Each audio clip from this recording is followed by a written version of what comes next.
Welcome to Mandate of the Creator. In today's video, we will explore the profound religious, historical, and spiritual significance of the lands of Palestine, often referred to as the Holy Land in both Christianity and Islam. Palestine, and particularly Jerusalem, holds a deep sacred importance in both the Bible and the Qur'an.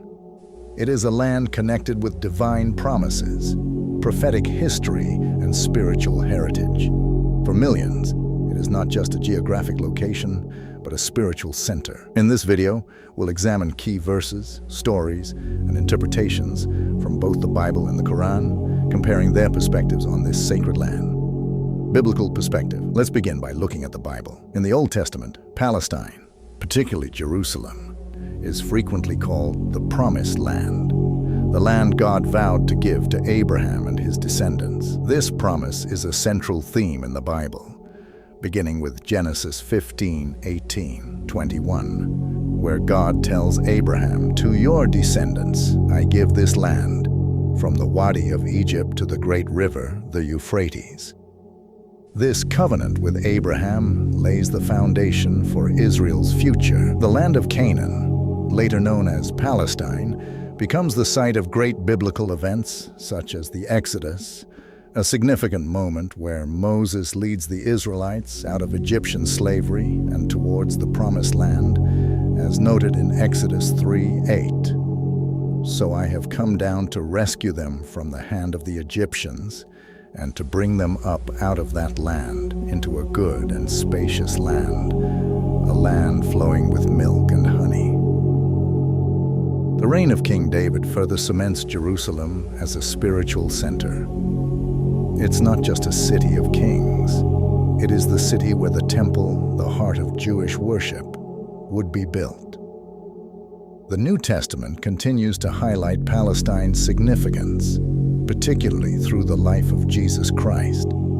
The land becomes the backdrop for key events in his ministry, his teachings, miracles, crucifixion, and resurrection.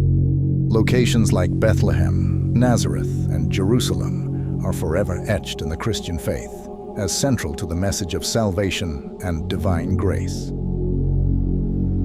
Quranic perspective. Now, turning to the Quran, Palestine is also recognized as a sacred and blessed land, often called Al-Ard al-Muqaddasa, or the Holy Land. One of the most significant references comes in Surah Al-Isra 17:1, where Allah describes the night journey of the Prophet Muhammad, peace be upon him. "Exalted is he who took his servant by night from Al-Masjid al-Haram to Al-Masjid al-Aqsa, whose surroundings we have blessed, to show him of our signs." Al-Masjid al-Aqsa in Jerusalem holds immense spiritual importance in Islam, being the first Qibla, direction of prayer, and one of the three holiest sites. The Quran also connects Palestine with several prophets, including Moses, David, Solomon, and Jesus, peace be upon them all. Surah Al-Ma'idah 5:21 recounts the instruction of Moses to the Israelites to enter the Holy Land. "O my people, enter the Holy Land which Allah has assigned to you, and do not turn back." Like the Bible, the Quran presents Palestine as a land tied to divine favor and the history of the prophets. However, the Quran emphasizes its blessedness not just for one group, but for humanity at large, highlighting its role as a place of worship, revelation, and divine connection. Comparative analysis. Let's now explore the similarities and differences between these perspectives. Both the Bible and the Quran recognize Palestine as a land of deep religious significance, tied to divine promises and the lives of prophets. In both traditions, it's a place where God's will unfolds, from the covenant with Abraham to the mission of Moses, and further to the life of Jesus. One major commonality is the theme of divine promise.